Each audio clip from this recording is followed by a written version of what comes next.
Sreće da krave ne lete. Šta da vam kažem, već 7 jutro u Novom Sadu nema vode, ali nije problem.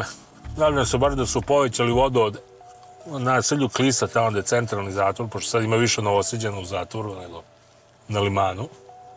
Suštinski ništa tu nema neobično, jer su i ovo Properties, Neđo, Lux, Royal izgradili 10.000 stanova, toliko su para oprali da zaista nema čemu da se čudimo što u Novom Sadu nema dovoljno vode. Ali mi se snalazimo, ako živite u Novom Sadu, onda ćete znati da vam veš mašina uglavnom ne radi jer nema vode. Zube ćete pratiti sa kiselom vodom, umivat ćete se, da ne kažem sa ptičjim mlekom, ali skoro. I izveštit ćete se kako da dobro provetrite vaš donji veš ispod kreveta. Sada umesto tuširanja malo sam tako, kad su mogli lujevi, može li mi novosti. Sad znate zašto Novosađani ovako lepo mirišu, no? Kad se pojave u Beogradu, pa kad krenu da šire miris slobode. Kad smo već kod pojma slobode, evo nas u jednom automobilu koji ima launch control, 330 konjskih snaga i puna sloboda. Jedan od brendova koji je pobegao ovim nebulozama iz Evropske komisije i njihovim suludim idejama je Cupra.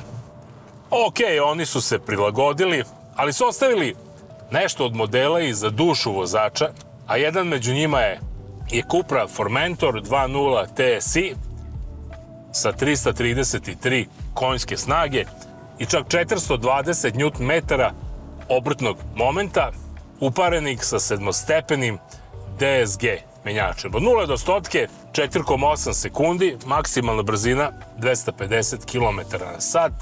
Ovako da vam budem potpuno iskren, lepo je to voziti električni automobil. Neki imaju bolje performanse od ove Cupre, ali jednostavno ovih 333 konjske snage iz klasičnog turbo četvorocilindarskog benzinca bude se nekako oni nagoni da se malo da gas, da se malo uživa u životu.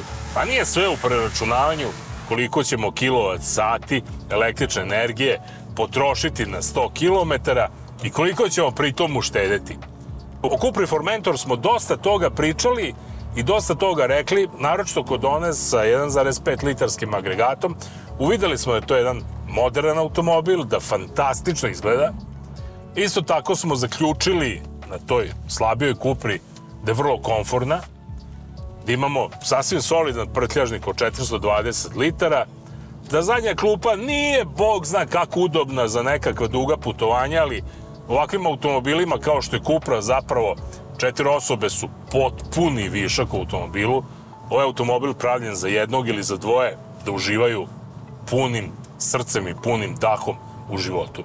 Ovaj sklop 333 konjske snage, 4x4 pogon i izvanredan menjač, sjajno ogibljenje upravo rezultiraju sledećim da se u Cupri Formentor vozi stvarno kao u jednom pravom sportskom automobilu, da čak i ovi mirni vozači, što mogu kažem da sam ja, na neki način počnu da drugačije dišu u ovom automobilu i kao da je nečija druga krv u meni, eto, tako se ja sada osjećam. Ovde u Cupri, s obzirom na način na koji vozim automobil, mogu sedišta samo da pohvalim da su upravo onakva kakva treba da budu u jednom, pa mogu kažem, polu sportskom automobilu kao što je ovaj Formentor. Interijer je urađen onako tvrdo, sportski, imitacija karbona, bakarne aplikacije, bakarni štep na kožnim sedištima.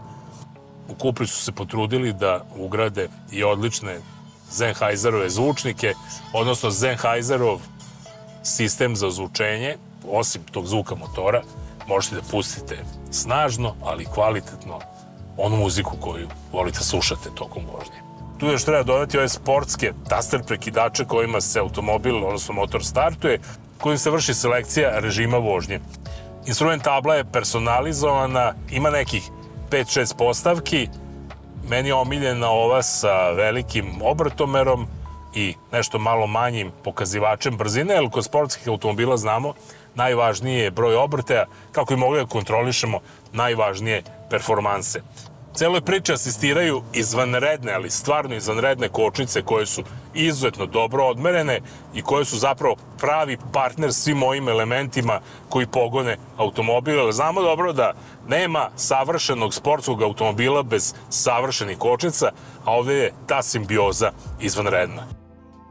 Ogibljenje je takođe prilagođeno brzoj vožnji, ali ono je nekako i koncipirano tako da je Cupra prilično udoban automobil, čak na ovim rupama nema tih udaraca kako inače neravnine doživljavamo kod sportskih automobila, a što se performansi tiče, to je taj launch control uređaj kojim se zaista ne gubi ni jedan delić energije na proklizavanje i Cupra Formentor se vozi stvarno onako muški i žestoko.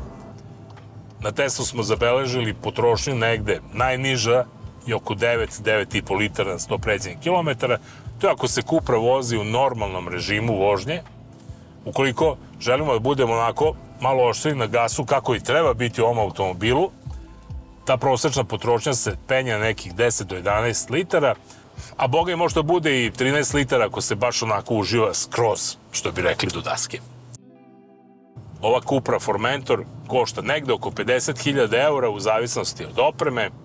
Jedan je život ko može, ne vidim zašto bi štedeo, ako se malo preračuna, 333 konjske snage za 50.000 eura, ovo nam dođe po jednoj konjskoj snazi možda i najjeftiniji automobil na tržištu.